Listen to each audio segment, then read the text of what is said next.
আসসালামু আলাইকুম, আশা করি আল্লাহর রহমতে আপনারা সবাই ভালো আছেন। এখানে আমি একটা নাস্তা তৈরি করবো, তাই আমি চিড়াটা লবণ দিয়ে আমি হালকা একটু তেল দিয়ে ভাজবো।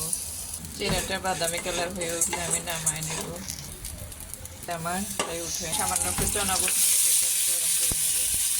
এখন আমি চিড়াটা ঢেলে দিই, হাতে চনা বুটটা দিয়ে দিব, সামান্য চিড়াটা দিয়ে দিব, সামান্য একটু সরিষার তেল দিয়ে দিব, আমি সাথে দিয়ে দিব। এটা দিয়ে আমি নাস্তাটা তৈরি করবো। দুধ নাই, দুধ ছাড়া কফি দিয়ে আমি আজকে রং চা বানাবো। এখানে সামান্য একটু কফি দিয়ে দিলাম। এটা হয়ে গেছে, তাই আমি উঠে পরিবেশন করি। যে আমার নাস্তাটা রেডি করা হয়ে গেছে। এখানে আমি কফি বানাইছি, রং চা, আর এখানে আমি চনা বুট দিয়ে, চানাচুর দিয়ে, আর চিড়া দিয়ে একটা নাস্তা তৈরি করছি। আমার ভিডিওটা কেমন আছে প্লিজ আপনারা লাইক করে শেয়ার করবেন, আমার জন্য দোয়া করবেন। এখানে দিতে তো টাকা পয়সা লাগে না, আমি শুধু নকশি কাজ করার জন্য এই ভিডিওটা করছি। আপনাদেরকে পাশাপাশি একটু নিয়ে আইটেম একটু দেখাই দিতেছি, আমি যেরকম পারি সেরকম দেখাই দিতেছি।